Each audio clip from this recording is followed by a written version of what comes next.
Imagine for a moment that you're holding a small pile of salt in your hand. It looks ordinary, maybe even dull, just tiny, colorless crystals that shimmer slightly under the light. We see it on every restaurant table, in every kitchen drawer, and in nearly every processed food we eat. It blends in, unnoticed, except when it's missing. A sprinkle here, a pinch there. It enhances flavor, balances sweetness, and preserves freshness. Yet we rarely stop to consider its origins, its power, or its legacy. Salt has become so embedded in our daily lives that it feels invisible, more like background noise than a force of consequence. But what if I told you that these grains were once so valuable they were hoarded like treasure, that their very presence, or absence, could mean life or death? In your hand, you're not just holding a seasoning, you're holding the foundation of empires, the cause of wars, the wealth of kings, and the burden of the poor. These little crystals have an extraordinary history. Long before modern technology offered us refrigeration, preservatives, and synthetic flavoring, salt was essential, vital in fact, to survival.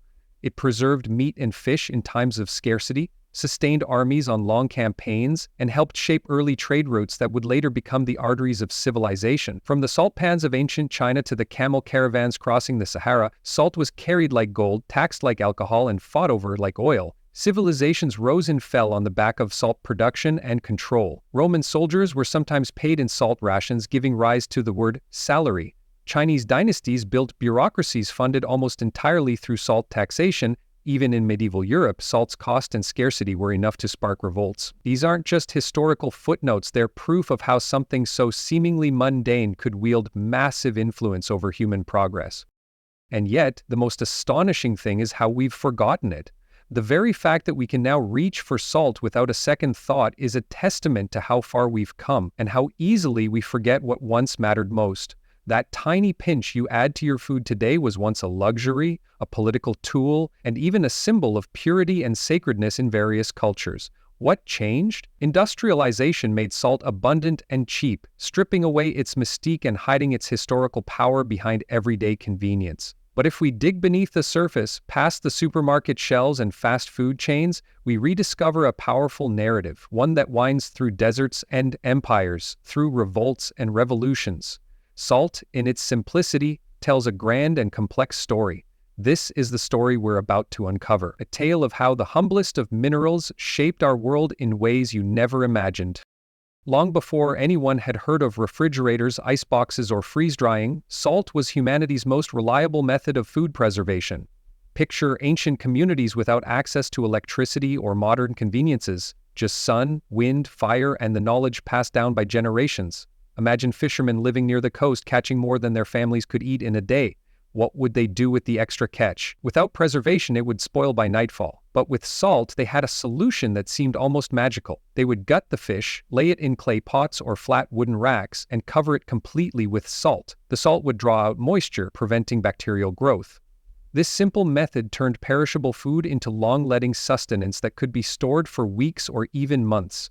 This meant one good day on the water could feed a family for a season. Across continents and centuries, similar stories unfolded. Farmers curing pork, shepherds preserving cheese, hunters drying meat with brine rubbed into the flesh. Salt made it possible not just to eat today, but to plan for tomorrow. For travelers, merchants, and armies, the value of salt wasn't just in its ability to season food, it was its power to preserve it for the road ahead. Traders moving through harsh terrain across deserts or mountains needed reliable supplies.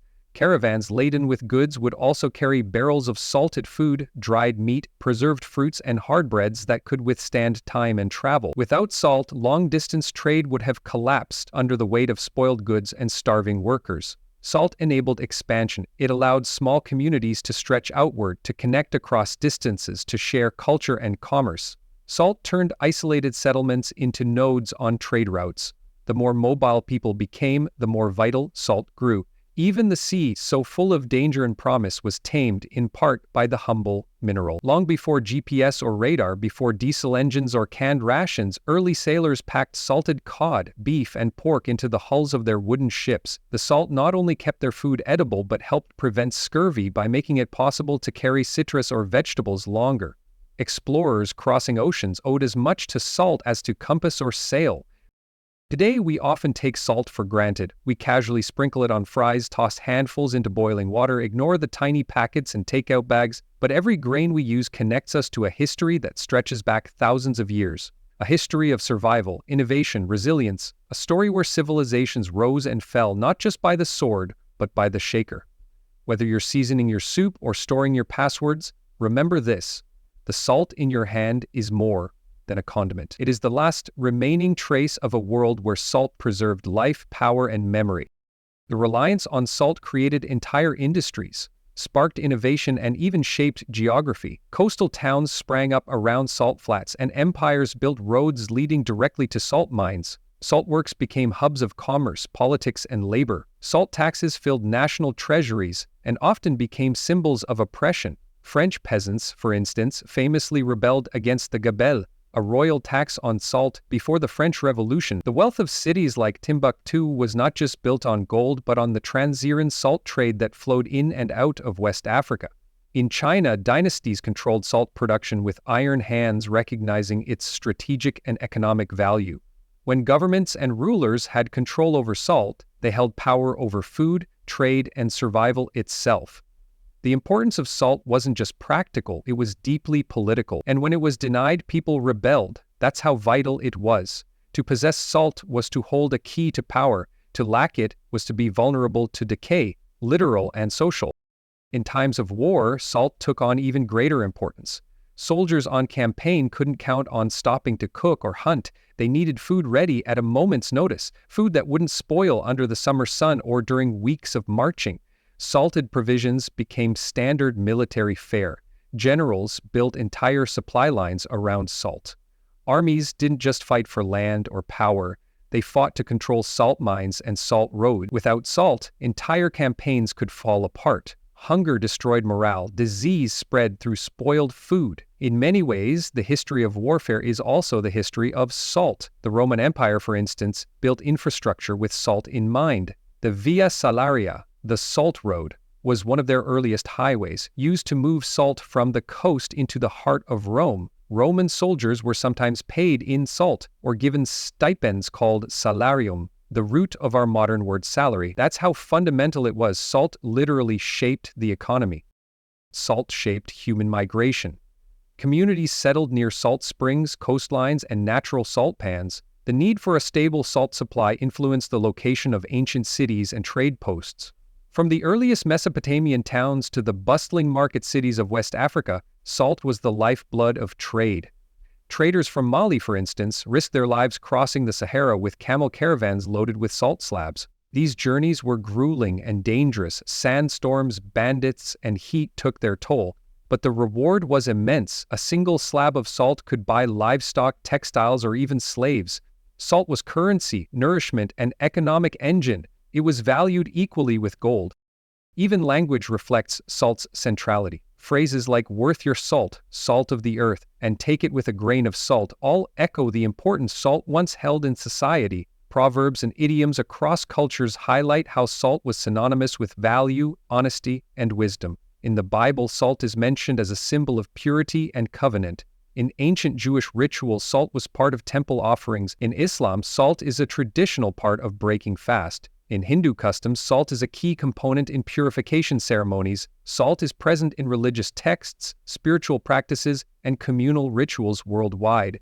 Salt has also left its mark on cuisine. Fermented fish sauces in Asia, cured meats in Europe, salted olives around the Mediterranean, all these culinary traditions owe their existence to salt preservation. Before modern refrigeration, salt allowed people to safely consume food long after it was harvested or caught. Regional cuisines evolved based on how salt could be used to cure, ferment, or flavor. From soy sauce in China to bacala in Italy, salt became the backbone of identity on the plate. People didn't just preserve food, they created delicacies. Today, we often take salt for granted. We casually sprinkle it on fries, toss handfuls into boiling water, ignore the tiny packets in takeout bags. But every grain we use connects us to a history that stretches back thousands of years. A history of survival, innovation, resilience. A story where civilizations rose and fell not just by the sword but by the shaker. Whether you're seasoning your soup or storing your passwords, remember this: the salt in your hand is more than it is the last remaining trace of a world where salt preserved life, power, and memory. The reliance on salt created entire industries, sparked innovation, and even shaped geography. Coastal towns sprang up around salt flats and empires built roads leading directly to salt mines. Salt works became hubs of commerce, politics, and labor. Salt taxes filled national treasuries and often became symbols of oppression. French peasants, for instance, famously rebelled against the gabelle, a royal tax on salt, before the French Revolution. The wealth of cities like Timbuktu was not just built on gold but on the Trans-Saharan salt trade that flowed in and out of West Africa. In China, dynasties controlled salt production with iron hands, recognizing its strategic and economic value.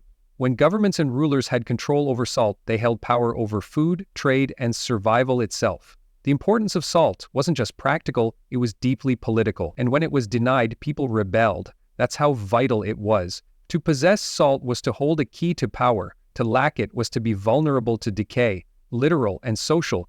In times of war, salt took on even greater importance. Soldiers on campaign couldn't count on stopping to cook or hunt.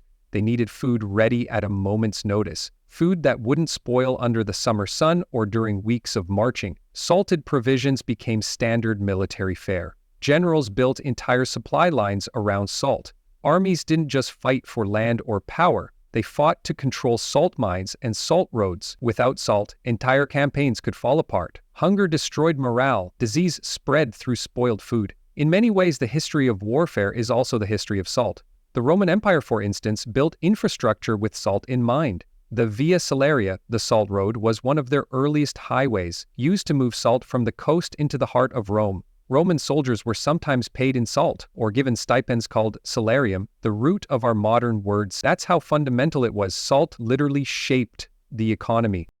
The science of salt is as fascinating as its history. Sodium and chloride are essential electrolytes, critical to nerve function, hydration, and muscular contraction. These elements are not merely culinary enhancers, they are biochemical necessities. Without sodium, cells can't transmit electrical signals, muscles can't contract, and hydration cannot be effectively maintained. Our ancestors developed a craving for salt precisely because it was so important and often scarce. This evolutionary adaptation pushed early humans to seek out mineral deposits, lick salt-rich rocks, and consume animal blood, all to maintain electrolyte balance. Over time, this led to strategic settlement patterns near salt sources and to the rise of trade routes dedicated entirely to transporting salt. Societies with abundant access to salt could support larger populations, enabling the growth of agriculture, animal domestication, and eventually urban development.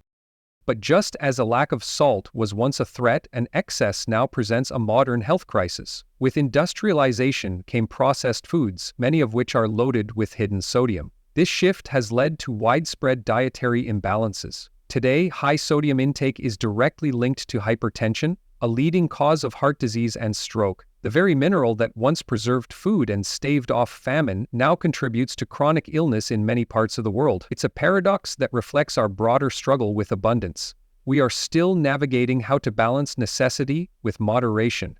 The rise of public health campaigns advocating for reduced salt intake, clearer food labeling, and low-sodium alternatives underscores this challenge. Our physiological dependence on salt remains, but our environment has changed, making restraint more important than ever. On a molecular level, salt's impact is subtle and profound. Sodium ions regulate fluid balance by helping kidneys determine how much water to retain or excrete. Chloride, meanwhile, is vital for producing stomach acid, essential for digestion. These processes are automatic, happening without conscious thought, yet they are crucial to survival. Even minor imbalances in sodium levels can lead to dizziness, confusion, muscle cramps, or worse. In medical emergencies, saline solutions, a mix of salt and water, are administered to quickly restore electrolyte levels. Salt, in this way, is a form of first aid. It's present in intravenous drips, rehydration formulas, and even in sports drinks designed to combat dehydration. The role of salt in modern medicine is a direct continuation of its historic importance as a life-sustaining substance. From a nutritional standpoint, the recommended daily intake of sodium is around 2,300 milligrams, roughly 1 teaspoon of table salt, yet studies show many people consume nearly double that amount, often unknowingly. This is not due to table salt alone, but rather the sodium found in canned goods, frozen meals, sauces, and snacks.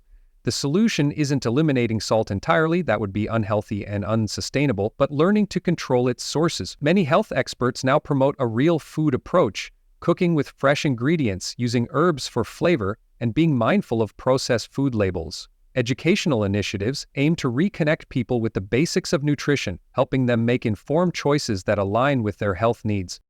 Interestingly, salt's influence extends into the psychological realm as well. Studies suggest that salt can trigger dopamine release, the brain's pleasure chemical similar to sugar or fat. This may explain why salty snacks are so appealing and even addictive.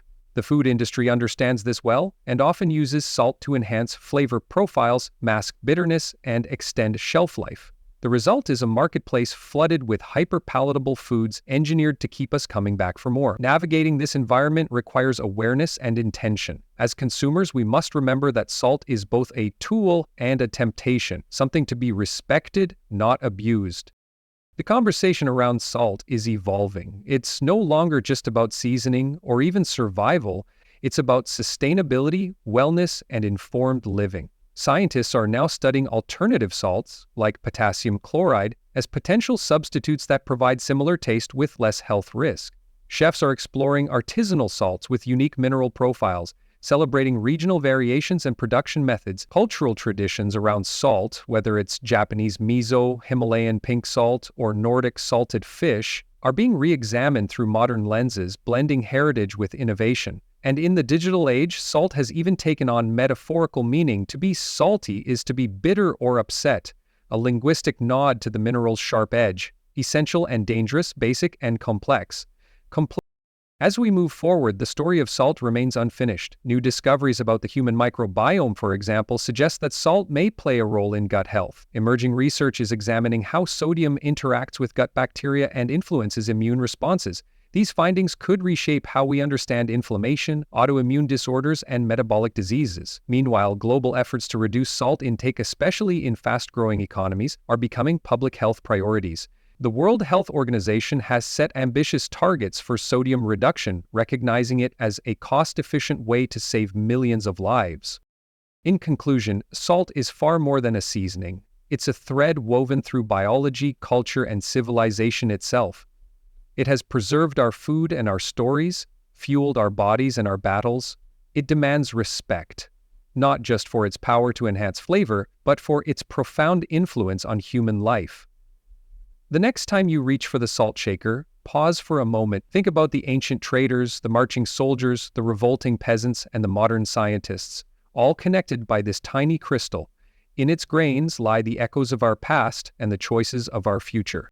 Salt isn't just food. It's a preservative, a cultural artifact, a chemical tool. In the modern world, salt is used in road maintenance to melt ice, in water softening systems, in chemical manufacturing, in agriculture, and even in space exploration.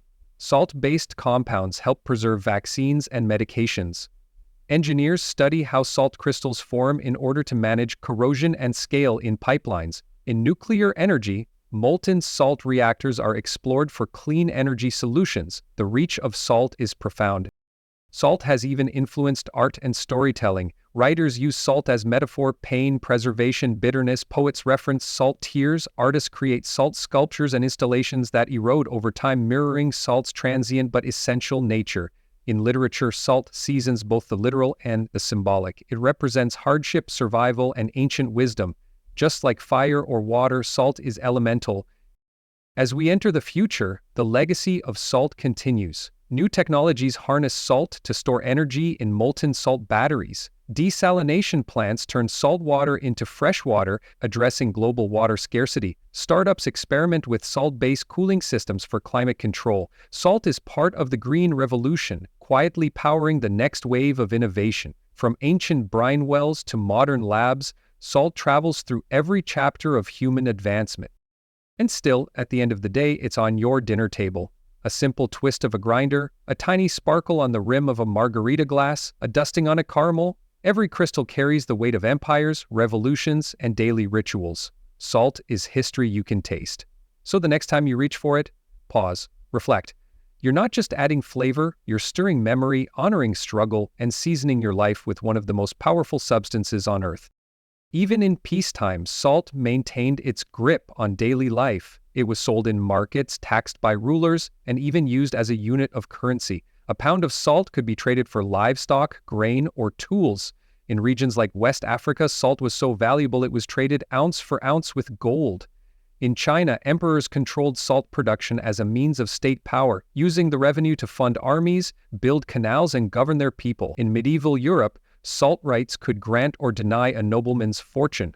Peasants paid salt taxes, kings hoarded it, and smugglers risked execution to trade it. In some parts of the world, the lack of salt was catastrophic. Droughts or disrupted supply lines meant more than just bland meals. It meant starvation, disease, even collapse. Salt's influence wasn't limited to food or war. It extended to medicine, religion, and culture. Ancient healers used salt to clean wounds, treat infections, and purify the body. Rituals across civilizations involved salt as a symbol of purity and protection. In Japan, sumo wrestlers still throw salt into the ring to drive away evil spirits. In Christian and Islamic traditions, salt often features in religious texts and blessings. It became a metaphor for wisdom, value, loyalty. Salt of the earth wasn't a poetic exaggeration, it was the highest compliment. In folklore, salt appeared as a divine gift, a cursed treasure, or a sacred offering. Its spiritual weight was nearly as profound as its practical value. As society advanced, salt evolved alongside it. The Industrial Revolution brought new ways to mine, refine, and distribute salt. Machines replaced human hands, and chemical processes replaced solar evaporation. Salt became cheaper, more abundant, but no less essential. The modern food industry relies on it for everything from flavor enhancement to food safety. It's used in curing, pickling, fermenting. It's in canned vegetables, frozen dinners, and even sweets. Beyond the kitchen, salt is used in manufacturing, de-icing roads, treating water, and making glass, paper, textiles. It plays a role in chemistry, agriculture, and even medicine. And in the digital age, it's used in data encryption, a concept called salting hashes, passwords to protect sensitive information. From food to files, salt continues to preserve what we value most. Pillar of the city's maritime empire, the Venetians transported salt across the Mediterranean and re-imported it with incredible markups. Salt barges became familiar sights on European rivers, and their cargo was more heavily guarded than even precious metals. Similarly, the Hanseatic League, an alliance of trading cities in northern Europe, was built upon reliable access to salt. They used it to preserve Baltic herring, which in turn fed armies, workers, and whole cities far from the coast. The salt trade was foundational to economic stability and expansion across continents. As Europe industrialized, the scale of salt production and its impact exploded. The British Empire's approach to salt was brutal, particularly in colonized nations. In India, salt laws forbade locals from collecting natural salt under penalty of imprisonment. The British levied high taxes on government-supplied salt, turning a basic human need into a tool of subjugation. Mahatma Gandhi's Salt March in 1930 exposed this cruelty on a global stage. Thousands marched over 200 miles to the Arabian Sea to collect salt in defiance of colonial law. This act of nonviolent protest became a turning point in India's independence movement, proving that even the simplest commodity could inspire monumental change. Salt became a symbol of resistance and national identity. In the Americas, salt was essential for early settlers and indigenous populations alike. Native American groups mined salt from natural springs and traded it over long distances. When Europeans arrived, they were quick to exploit these same sources. Salt licks, deposits, and marshes became hotbeds of competition. In the Appalachian region, vast salt reserves supported growing communities through the early 19th century. American pioneers considered salt so important that military campaigns were sometimes launched to secure or destroy salt works. The Confederacy during the U.S. Civil War suffered enormous setbacks when Union forces targeted salt-producing facilities, knowing they were crucial for food preservation. Beyond its political and military importance, salt has also been central to cultural rituals and spiritual beliefs. In many traditions, salt symbolizes purity, protection, and divine blessing. In ancient Japan, sumo wrestlers purify the ring with handfuls of salt before a match. In Christianity, salt represents covenants and permanence. "You are the salt of the earth" is a biblical phrase recognizing its value. In Islamic culture, eating salt before and after meals is believed to guard against envy. These symbolic uses echo across the globe, revealing that salt's value transcended the kitchen. It was never just about seasoning, it was a cornerstone of meaning, identity, and ritual. Even in the 21st century, salt retains a quiet power. It's still a pillar of the global food industry, essential in meatpacking, fish processing, and dairy production. Salt's role in de-icing roads, manufacturing chemicals, and maintaining water quality keeps it relevant far beyond culinary use. Technological applications such as sodium-ion batteries and industrial brining systems are pushing salt into new domains. In cybersecurity, salting passwords with random data ensures they remain encrypted, connecting digital safety with this ancient mineral. As humanity transitions into a future of renewable energy and data security, salt continues to evolve as both symbol and substance. So what do we make of salt today? It may no longer spark wars or dictate empires, but its legacy is everywhere. The story of salt is the story of human resilience, ambition, and adaptation. From ancient mines to digital vaults, from sacred rituals to supermarket shelves, salt has been a silent architect of civilization. Every grain tells a tale, not of blandness, but of boldness. A tale of persistence, transformation, and unseen. Even our language still carries echoes of salt's historic significance. The phrase, "worth your salt," didn't come from nowhere. It originated in ancient Rome, where soldiers were sometimes paid in salt rations or given salarium, from which the modern word salary is derived. This wasn't a metaphor, it was reality. Salt was so valued, it was as good as money. It determined routes of conquest, fed armies, and enabled empire expansion. The economic symbolism of salt persisted for millennia. In cultures around the world, offering salt to guests was a sign of hospitality and respect. In some traditions, it was even used in sacred rituals to ward off evil or seal a pact. This seemingly ordinary substance became interwoven with spiritual and social customs, so when you reach for a salt shaker today, you're engaging with something far more profound than a seasoning. You're touching a substance that has helped shape the human story, nourish generations, and move civilizations. It's more than just flavor. It's a legacy etched into our language, culture, and bones.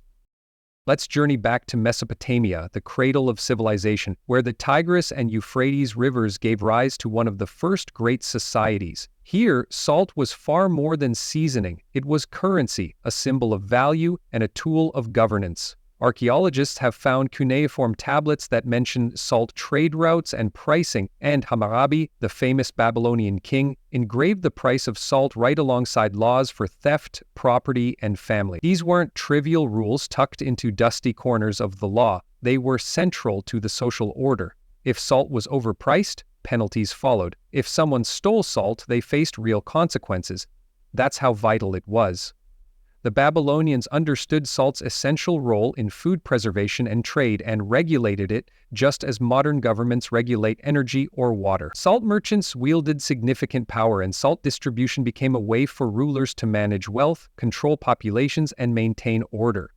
These early laws weren't just legal code, they were economic frameworks built around a mineral so vital it defined prosperity itself. Without salt, food spoiled, trade collapsed, and social harmony dissolved.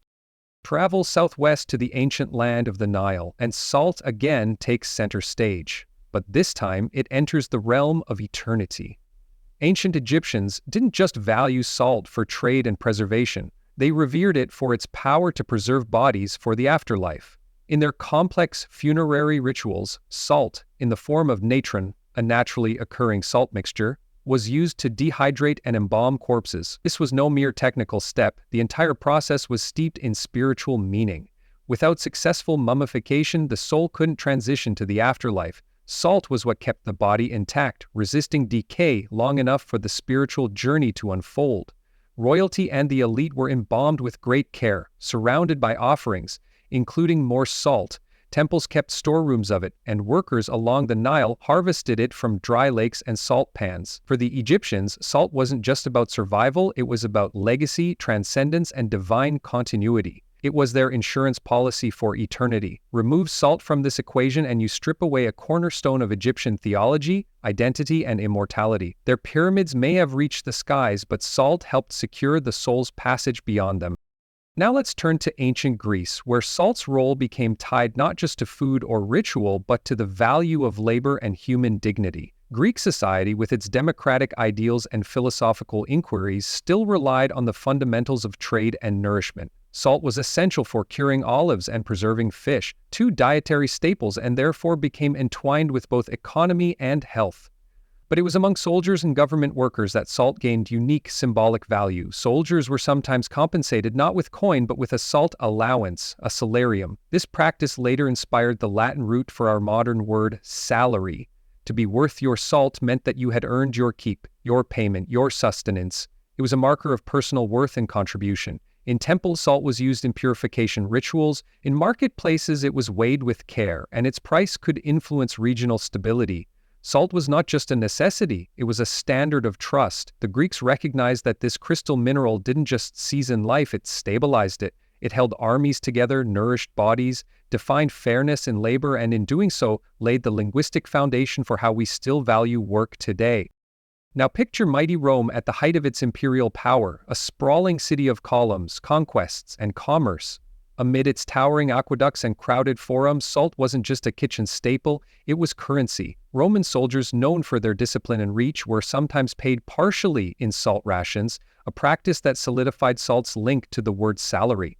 These literal salted wages, so essential to military life, could crumble between their fingers, yet they held real value. They fueled legions, incentivized conquest, and built loyalty. Rome even had a dedicated highway named after salt, the Via Salaria, or Salt Road. This road wound from the salt pans on the Adriatic coast straight into the city, a critical artery not just for trade, but for control. Caravans of salt-packed wagons rolled along its cobbled surface under armed escort, as precious as any imperial treasure. Control of salt meant power over an army's loyalty. When Emperor Nero, infamous for his excesses and misrule, tried to manipulate the price of salt for political gain, it didn't go unnoticed. Riots flared. Citizens rebelled. Bread and salt weren't luxuries. In Rome, to tamper with salt was to tamper with the pulse of society itself. Salt was so deeply embedded in Rome's infrastructure and daily life that it became part of their expansion strategy. When Rome conquered new territories, securing access to salt sources was often prioritized alongside seizing strategic forts or fertile land. Salt allowed Rome to maintain long-term occupation, feeding both its people and its military machine. The empire's planners understood that roads weren't just for glory, they were supply chains. The Via Salaria was one of many Roman roads built not just for legions, but for logistics. Grain, oil, wine, and salt moved seamlessly, creating an economic ecosystem powered by seasoned efficiency. In provinces stretching from Gaul to Judea, Roman governors ensured salt supplies reached even the furthest outposts. Meanwhile, salt continued to play a role in Roman religion and ritual. It was sprinkled in sacred ceremonies, offered to household gods, and used in purification rites. To Romans, salt was sacred and secular, practical and mystical. It preserved, it paid, it purified. In essence, it was empire in crystal form, gritty, essential, and enduring. Half a world away, while Rome marched and mined, ancient China was building its own salt empire with unmatched precision. Under the Han Dynasty and later rulers, the Chinese developed one of history's first large-scale, state-controlled economic systems centered around salt. The Chinese government regulated salt wells, taxed production, and used the revenues to fund the machinery of empire. From building military outposts to dredging canals and financing famine relief, salt money was national lifeblood. In fact, salt became such a dependable revenue source that scholars believe it formed the backbone of China's early fiscal policy. The government issued official licenses for salt production, turning merchants into state contractors and ensuring that private profits never eclipsed imperial interests. Those who tried to circumvent the system, local warlords or black market traders, often faced harsh punishment or sparked civil unrest. Entire wars were fought over salt monopolies. The significance of salt in China went beyond economics. It influenced political power structures, social mobility, and technological advancement. Innovations in drilling and brine evaporation came out of this bureaucratic obsession with salt. Journey south across the vast sun-scorched expanse of the Sahara Desert and you'll find a story unlike any other. A tale where salt was so valuable it rivaled gold. In this unforgiving environment, salt wasn't just a luxury, it was survival. The human body needs salt to retain water, regulate temperature, and maintain energy.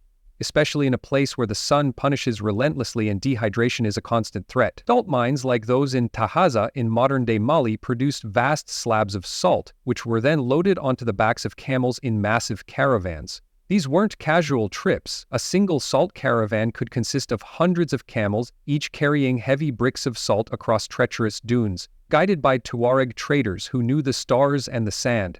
The journey was long and dangerous, risk of bandits and the ever-present threat of sandstorms, yet the risk was worth it. These slabs were traded in bustling West African markets for gold, grain, livestock, and textiles. Salt, so abundant in the desert yet scarce elsewhere, became a currency of trust and power, a lifeline carved from the earth and carried on camelback. As these caravans descended into the savannas and river valleys of West Africa, they entered cities like Timbuktu and Gao, centers of trade, scholarship, and wealth. Here, salt wasn't just traded, it was revered. Gold, mined from the forests of Ghana and the streams of the Mali Empire, flowed northward. Salt, chiseled from arid mines in the desert, flowed south. The two commodities met in elegant equilibrium, and entire empires were built on their exchange. Salt slabs were often cut and trimmed like gold bars, stacked neatly in markets alongside silks and spices. The salt's worth was not simply economic, it was deeply cultural. In some places, salt was mixed with gold dust and pressed into currency like discs. These discs were both a culinary necessity and a symbol of prestige. Owning salt meant you could preserve meat, flavor stew, and survive dry seasons. In a world without refrigeration, salt wasn't seasoning, it was sovereignty. Even more remarkably, salt was sometimes used to pay taxes, dowries, or settle disputes. The laws of kingdoms like Mali were often written with salt values in mind, because this crystal mineral was embedded in the very fabric of their societies. The power that salt held in West Africa also translated into political influence and military might. Rulers of empires like Mali and Songhai maintained strict control over salt routes, deploying soldiers to protect caravans and ensure fair trade. Whoever held the salt mines held the purse strings of the empire. The legendary ruler Mansa Musa, known as the richest man in history, expanded his empire's control over these trade routes, recognizing that salt, more than gold, was the economic engine of his realm. He ensured that cities prospered where salt and gold changed hands. Markets thrived under the hum of negotiation as salt slabs passed from trader to merchant to cook. The significance of salt was so well understood that theft or falsification of salt bricks could bring severe punishment. Salt even found its way into spiritual practices, used in purification, offerings, and rituals meant to honor ancestors and protect communities. The Sahara's salt trade didn't just create commerce. It shaped culture, stabilized economies, and helped define the political geography of West Africa for centuries. It was the literal foundation beneath the golden empires that dazzled the world.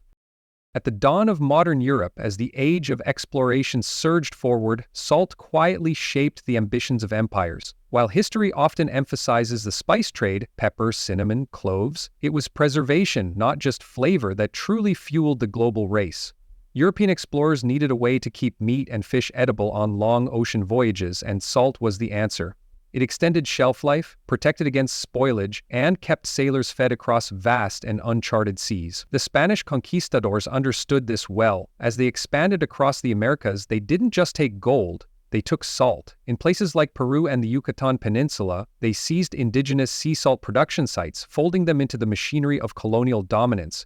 Salt became a tool of imperial infrastructure, exploited just as ruthlessly as silver or sugar. Spanish, Portuguese, and later British and French powers treated salt as an industrial asset, ensuring that salted provisions could be shipped back to Europe or sustain colonial outposts abroad. It was the invisible staple that powered colonial expansion. Without salt, supply chains collapsed.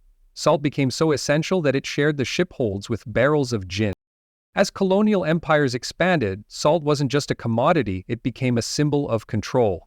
Nowhere was this clearer than in 18th century France, where the infamous gabelle, a state-imposed salt tax, became one of the most hated financial burdens placed on the poor. King Louis XV's government enforced the gabelle by mandating that peasants purchase a minimum amount of salt from state sources at fixed, outrageously inflated prices. This wasn't optional. Even if you had access to free or local salt, using it was a crime. Smuggling salt became a common and dangerous act of rebellion, punishable by imprisonment or even death. The gabelle affected everyone because salt was used in cooking, food storage, and livestock care. But for the peasantry, it meant a daily grind of inflated costs and government oppression. It made bread more expensive, strained families already living hand to mouth, and turned a common mineral into a national outrage. Over time, salt became a quiet rallying point for discontent, a shared injustice that cut across villages and regions. This wasn't just about food, it was about dignity. When revolution began to stir in France, it wasn't only grand political theory that motivated the people. It was salt. By the time the French Revolution erupted, salt had seeped into the bloodstream of resistance. The gabelle, more than just a tax, symbolized the tyranny of aristocracy and the everyday pain of inequality. Revolutionaries like Jean-Paul Marat and Maximilien Robespierre tapped into this simmering anger. They used stories of salt's abuse to stir the crowds, to fuel pamphlets, speeches, and protests. The idea that the state could monopolize a basic human necessity became intolerable. Salt was everywhere. In the bread that fed the revolution, in the sweat of the laborers, in the tears of those imprisoned for breaking gabelle laws. Peasants in the countryside rioted not just for liberty or fraternity, but for the right to afford salt without bankrupting their families. During the early days of the revolution, salt warehouses were looted, and salt smugglers became folk heroes. In a poetic twist of history, what once preserved meat now preserved memory of repression, resistance, and the demand for justice. When the National Assembly finally abolished the gabelle in 1790, it was more than policy change, it was symbolic redemption. The fall of salt tyranny became part of France's broader awakening, and for the revolutionaries, on the other side of the globe, in colonial India, salt became not just a necessity but a symbol of imperial domination. Despite India's vast coastline and the natural abundance of sea salt, the British Empire established a firm monopoly over its production and sale. By enforcing the Salt Act of 1882, the British made it illegal for Indians to collect or sell salt independently. Instead, they had to buy heavily taxed salt from government vendors. This wasn't a mere inconvenience, it was an everyday insult. The poorest citizens, farmers, laborers, and fishermen, were forced to pay inflated prices for something they could have easily gathered from the sea. The colonial government's stranglehold on salt extended to raids, fines, and imprisonment of those who defied the ban. In a nation already struggling under the weight of foreign rule, poverty, and famine, salt taxes were both cruel and symbolic. The British weren't just taxing a mineral, they were asserting control over India's basic survival. Enter Mohandas Karamchand Gandhi, the lawyer-turned-liberator who understood better than most the symbolic power of salt. To many, it might have seemed like a strange place to make a stand. Why not resist land seizures or rail taxes? But Gandhi saw that salt touched every life in India, rich or poor, Hindu or Muslim, young or old, it was universal. And so in March 1930, Gandhi launched what would become one of the most iconic acts of civil disobedience in modern history, the Salt March. Starting in Sabarmati with 78 hand-picked volunteers, Gandhi began a 240-mile trek on foot to the coastal village of Dandi. Along the way, thousands joined, transforming the march into a rolling wave of peaceful rebellion. Crowds greeted them at every stop. Newspapers covered each step. The British government, initially dismissive, soon recognized the symbolic threat. Gandhi was about to break a law, in full view of the world, not with violence, but with salt. When Gandhi and his followers reached Dandi on April 6, 1930, the air was electric with anticipation. There, on the shore, under the gaze of reporters and colonial officers, Gandhi stooped down and lifted a clump of salty mud in his hand. He declared, "With this, I am shaking the foundations of the British Empire." Then he proceeded to boil it to extract illegal salt. It was a small act, humble, almost silent, but it thundered across the subcontinent. Suddenly, thousands of Indians followed suit. They marched to coastal towns, rivers, and salt flats. They harvested salt in defiance of colonial law.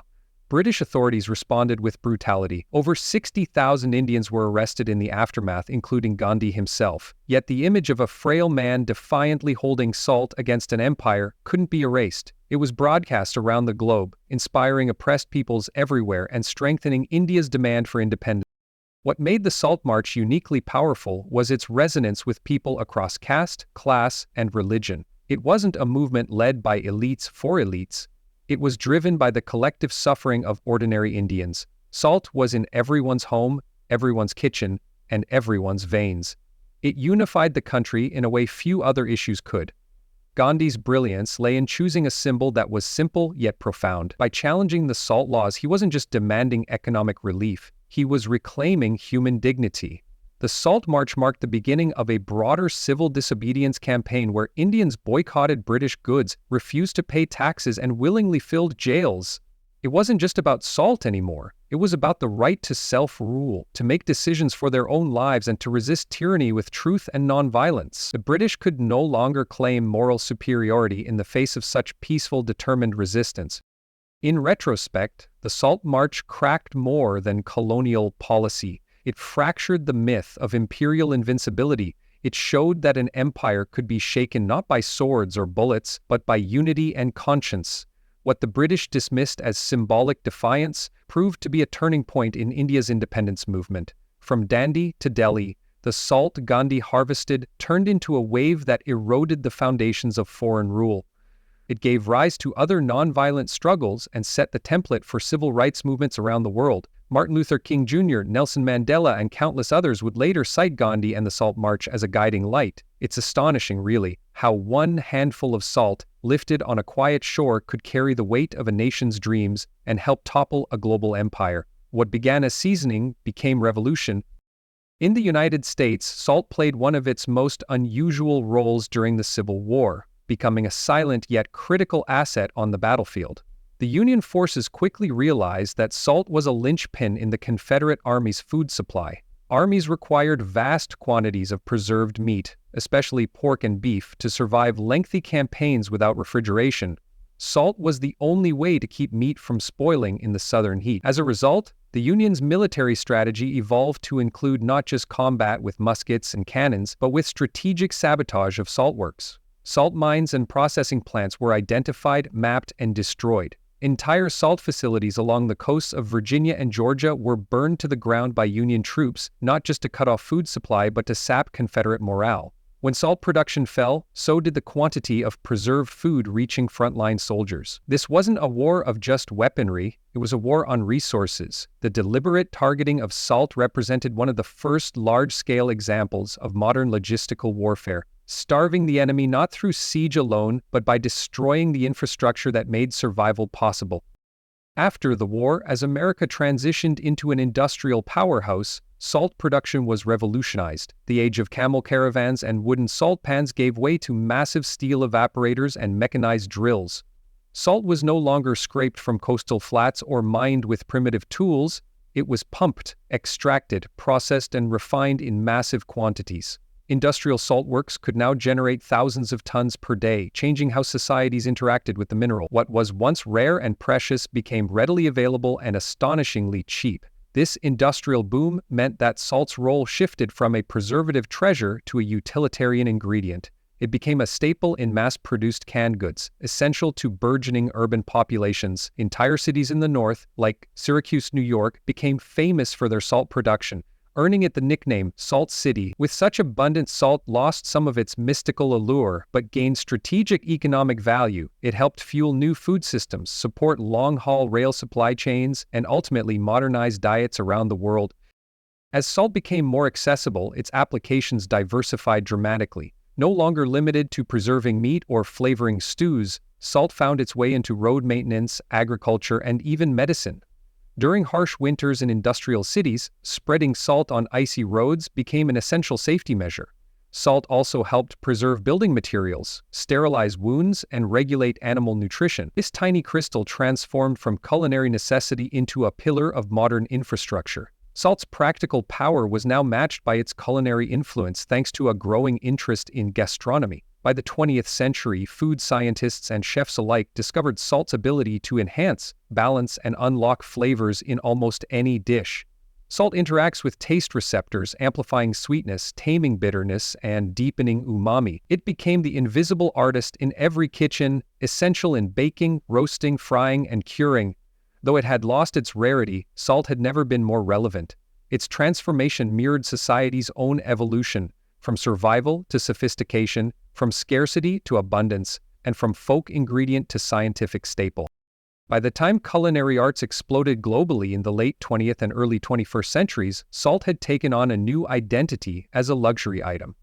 The food world, always hunting for authenticity and uniqueness, rediscovered ancient salts in new packaging. Fleur de sel from the French Atlantic coast, pink Himalayan salt from ancient mines in Pakistan, black lava salt from Hawaii and smoked sea salt from Scandinavia became gourmet staples. These artisanal salts were celebrated not just for taste but for texture, color, origin, and mineral content.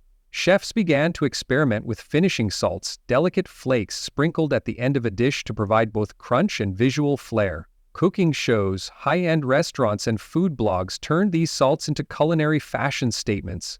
Consumers became salt connoisseurs, debating the subtle sweetness of Korean bamboo salt or the earthy depth of Indian kala namak. Once a global equalizer, salt now had a hierarchy again, based not on scarcity but on aesthetic, geographic, and gastronomic prestige. In the age of fast food and flavor overload, salt re-emerged as the cornerstone of culinary craftsmanship.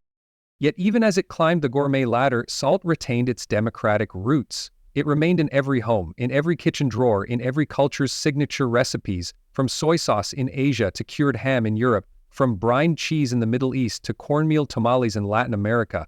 Salt carried flavor across the planet.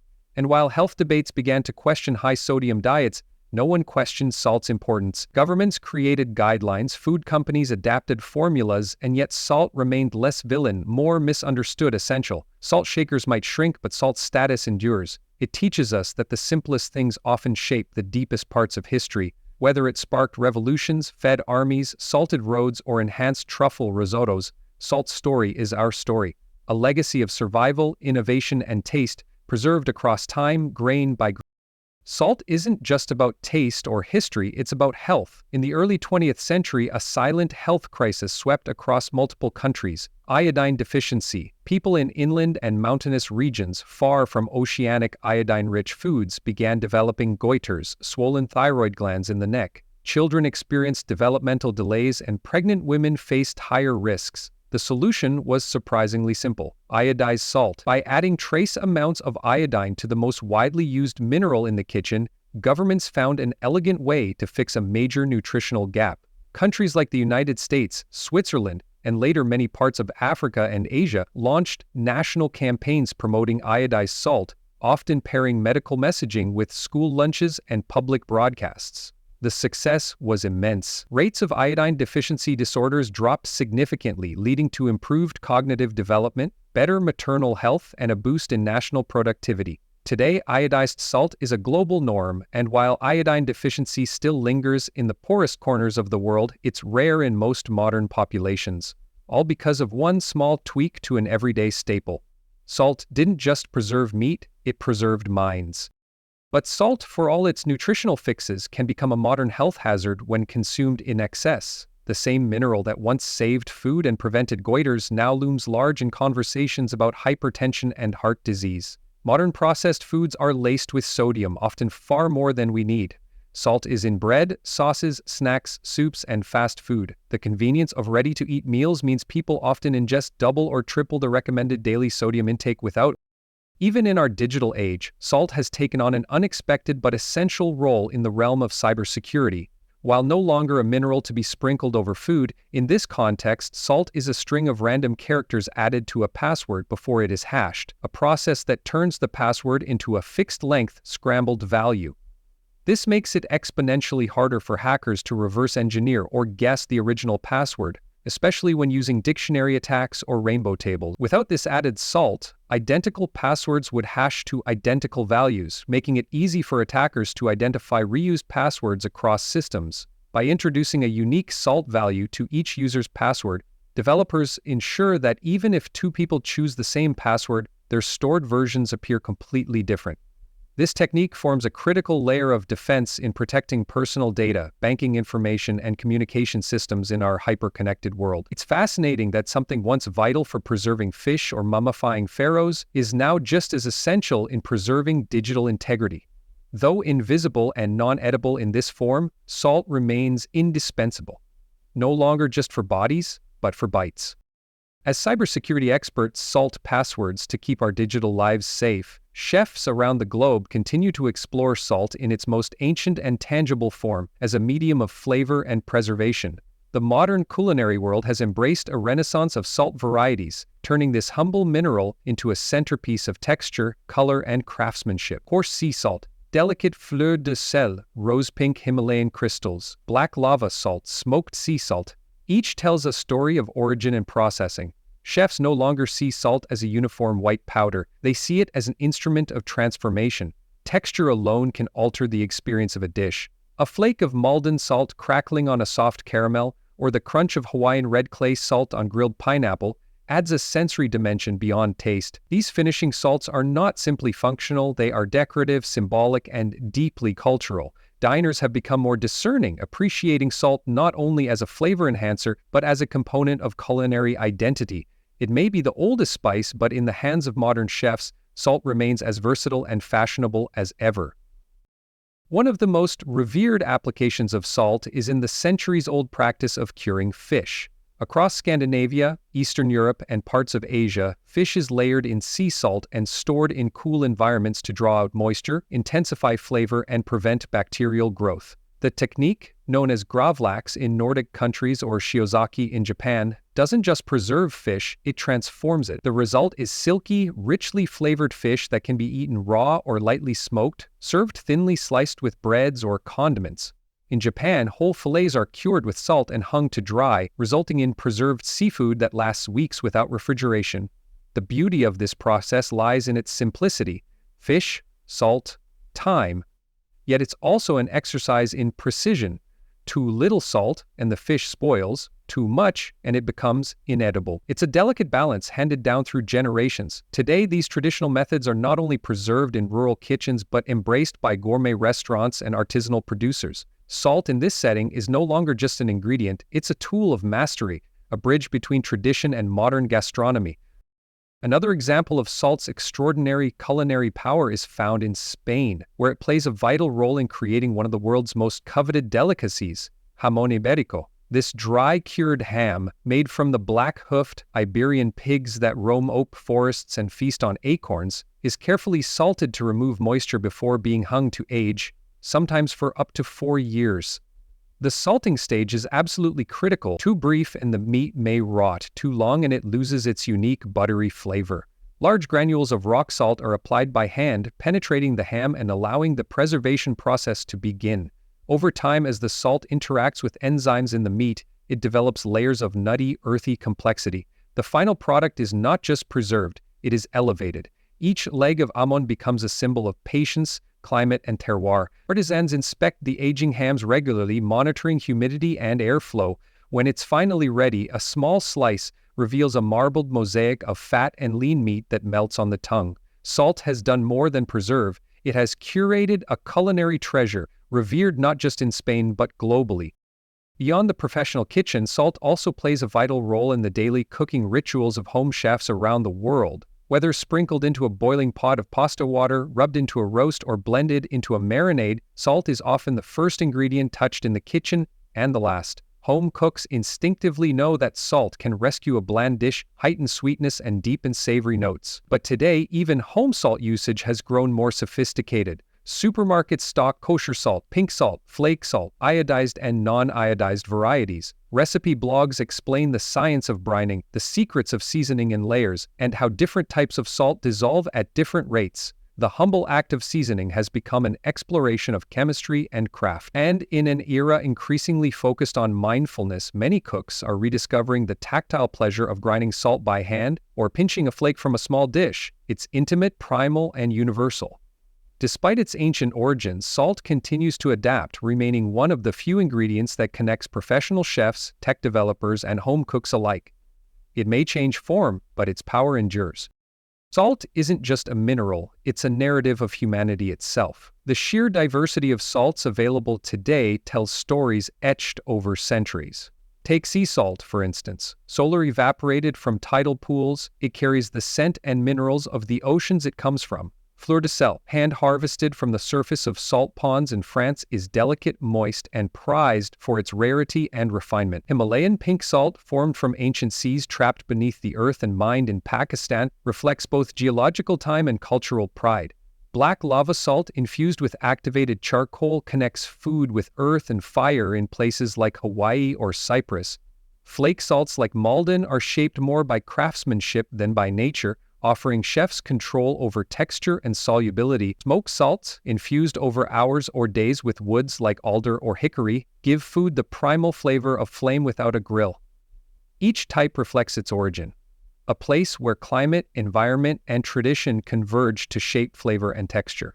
To many, salt is no longer just an ingredient, it is a sensory experience, a cultural artifact, and a marker of terroir.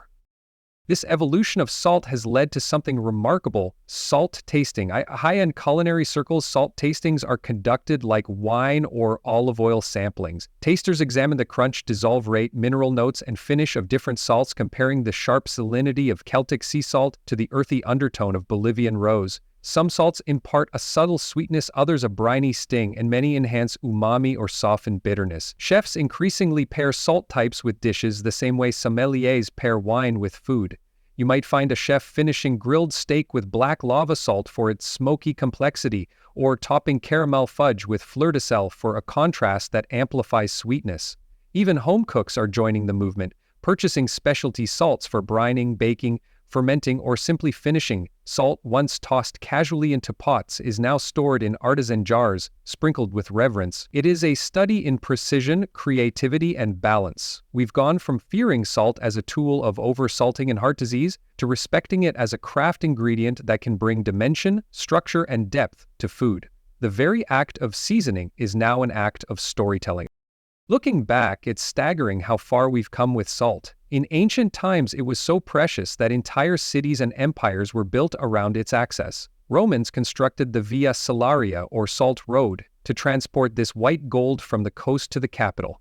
The word salaria itself comes from salarium, a term for the salt ration given to Roman soldiers. Proof of its value as currency. Wars were waged over salt mines. Slaves were forced into salt works in deserts, some so harsh that life expectancy was measured in weeks. In 18th century France, the oppressive Gabelle salt tax helped trigger the French Revolution. In colonial India, the British made it illegal for locals to collect their own salt, provoking Gandhi's legendary Salt March. Salt, in its most basic form, shaped geopolitics. It drew borders, it built infrastructures, it broke regimes, it was economy and oppression, rebellion and resource. And yet, the very same substance is now found in shaker bottles, gourmet tins, and beside napkins at cafes. What once demanded armies now costs pennies. But that journey, of salt's fall from a throne to the tabletop, is exactly what makes it extraordinary. Its story mirrors human civilization's rise and reinvention. And salt is far from being just a historical curiosity. It continues to impact modern life in profound and often hidden ways. Beyond the kitchen and into technology, salt has found relevance in cybersecurity. In cryptographic systems, a salt is a random string of data added to passwords before they are hashed, an essential practice for protecting information. Without this digital salt, identical passwords would generate identical hashes, exposing systems to easier attacks. By salting passwords, developers ensure data uniqueness, thereby strengthening security. So even in the realm of software and coding, salt still guards our most vital assets, not physical food, but digital identity. Elsewhere, salt plays roles in water purification, pharmaceuticals, chemical production, and agriculture. In snowy climates, rock salt keeps roads safe by lowering the freezing point of ice. It's public safety on a national scale. Across industries, salt continues to support life and infrastructure, often quietly, often invisibly. The very same crystal that preserved medieval meats now preserves online privacy. The versatility of salt transcends eras and disciplines, proving that something ancient doesn't have to be obsolete. Ultimately, salt is one of the few constants in human progress. Its symbolism is as rich as its utility. From religious rites and sacred covenants, where salt represented loyalty and permanence, to modern rituals like salting the rim of a cocktail or tossing a pinch over your shoulder for luck, this mineral crosses into the mystical. It binds food and faith, body and belief. Even the phrase salt of the earth reflects integrity and moral worth. After thousands of years, we've moved from salt mines under imperial boots to gourmet salt flights at urban tasting rooms. From superstitious fear of unclean salt to scientific research on salt's role in electrolyte balance, we have never really stopped being obsessed with it. Salt still nourishes, still preserves, still teaches us about balance. Too much can destroy, too little can wither. In a world that's constantly changing, salt remains unshaken, both literally and metaphorically. It sits at the crossroads of past and present, simplicity and sophistication, science and superstition. Whether curing jamón ibérico, safeguarding your online bank account, or flavoring your next home-cooked meal, salt remains a quiet but powerful witness to the ongoing story of civilization. Now, your day-to-day relationship with salt is far more profound than it seems. The simple act of reaching for the salt shaker, buying a packet from the store, or measuring a teaspoon for a recipe connects you to the arc of human civilization. You're tapping into a lineage of trade caravans, colonial conquests, salt tax protests, and culinary revolutions. Every grain carries a legacy of Mesopotamian markets, of African salt for gold exchanges, of Roman military pay, and of Gandhi's rebellion. The tiny crystals in your kitchen might look plain, but they're the product of ancient seas, slow evaporation, volcanic rock beds, or centuries-old mines. You may see a condiment. History sees a currency, a cause, and a catalyst. When salt enters your cooking pot, it brings more than flavor, it brings the echo of empires.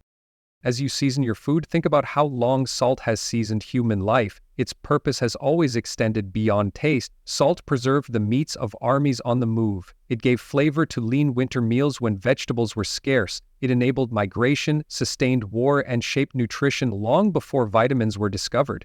Even today, salt is fortified with iodine to combat disease, another example of it silently saving lives. It's on the front lines of science, food tech, and health. You may not realize it, but salt is your constant companion, traveling from prehistoric oceans to modern kitchens, bridging the needs of survival with the joys of cooking. It may be small, but it's powerful, and it knows how to last. This unassuming mineral has also played a symbolic role in nearly every culture. In many religions, salt represents purity, protection, and permanence. In Judaism, salt is part of ritual offerings. In Christianity, believers are called the salt of the earth, a term that praises moral strength and influence. In Shinto practices, salt purifies sacred spaces. Ancient Rome used salt to sanctify contracts, and in Slavic cultures, guests are welcomed with bread and salt, symbols of hospitality and survival. To throw salt over one's shoulder is a superstition rooted in warding off bad luck, a tiny ritual with medieval origins. These customs didn't arise by accident. They reflect humanity's deep, even spiritual reverence for salt. What began as a survival tool evolved into a metaphor for loyalty, integrity, and value. It's not just edible, it's symbolic. Our rituals, religions, and daily habits are salted with meaning. But salt's power hasn't always been used gently. Its economic and political control has often sparked hardship. Entire populations were taxed into starvation, banned from harvesting their own salt, or enslaved in brutal mines. Salt monopolies enriched monarchs and colonizers while impoverishing farmers and laborers. The French Gabelle salt tax stoked revolutionary rage. In British-ruled India, Gandhi's salt march was more than symbolic, it was civil resistance through a kitchen staple. Salt exposed injustice. It showed how something essential could be used to control people's lives. But it also became a symbol of resistance and liberation. It reminds us that everyday substances, when monopolized, can become tools of oppression. Salt became a battleground, one that didn't always need bullets to change history. Even today, salt continues to walk the line between necessity and excess.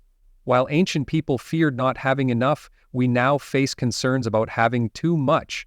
Overconsumption leads to heart disease, hypertension, and kidney issues, health challenges of the modern world. And yet, our taste buds crave it.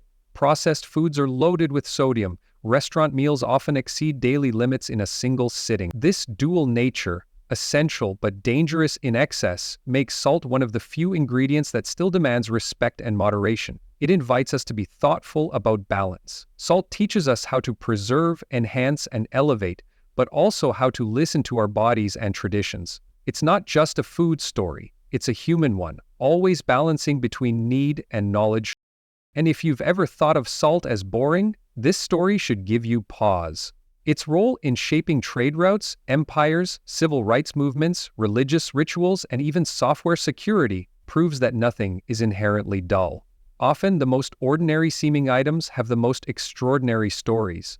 We overlook salt because it's common, but common doesn't mean unimportant. The world is built on objects like this: threads so tightly woven into the fabric of daily life that we stop noticing them. Salt is the perfect example. It's a time traveler, crossing eras and purposes, adapting to our needs, all while remaining essentially the same. It's a witness to every generation, a quiet constant in the loud story of progress.